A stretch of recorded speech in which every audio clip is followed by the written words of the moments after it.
Once upon a time, in a land far, far away, there was an enchanting island called Dinotopia.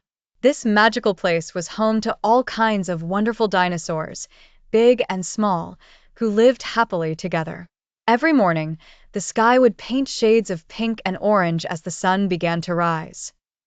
Buzzy bees and colorful butterflies danced around the blooming flowers, making Dinotopia a vibrant paradise. On this island, there was a little dinosaur named Dino Dan.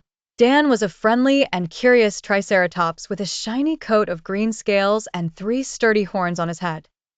Dan had a heart as big as his belly and loved to explore every inch of Dinotopia. Dan's best friend was Sally, a clever stegosaurus with a dazzling row of plates on her back.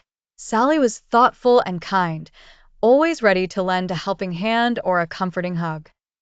One bright and sunny afternoon, Dan and Sally decided to embark on a thrilling adventure. They wanted to climb up to the top of Mount Rorsum, Dinotopia's tallest mountain, to watch the sunset. As they made their way through the jungle, they encountered Tilly, the mischievous pterodactyl. "Hey, Dino, Dan, and Sally," shouted Tilly from the treetops. "Watch out for the slippery rocks on Mount Rorsum," she giggled. Dan smiled and said, "Thanks for the tip, Tilly. Well, be careful." Sally chuckled as they continued on their journey. The paths were indeed tricky, but with teamwork and laughter, Dino, Dan, and Sally made it past sly roots and rocky trails. They sang little songs and told stories that echoed in the forest like melodic whispers. Finally, after a climb that seemed to tickle the clouds, they reached the summit. The view was breathtaking. The whole island glittered like a sea of shimmering jewels.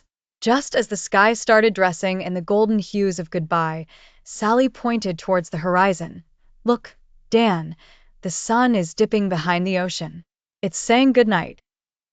Wow, sighed Dan. "That's the most beautiful thing I've ever seen." As the night blanketed Dinotopia with twinkling stars, our Dino friends lay on the soft grass, gazing at constellations that told tales of Dino dreams. "Dinotopia is full of wonders, but great friends make it even more magical," said Sally warmly. "I'm so glad we went on this adventure," replied Dino Dan, feeling happy and cozy inside. And as Dino Dan and Sally closed their eyes, they dreamt of more fun escapades. They would uncover hidden caves and splash in sparkling streams, with Tilly flying overhead, playfully swooping and soaring. Soon, all the dinosaurs on Dinotopia were asleep, dreaming peacefully under the glowing stars. And that, dear children, is how Dino Dan and his friends make memories under the magical sky of Dinotopia. Dream big and imagine the adventures waiting just for you.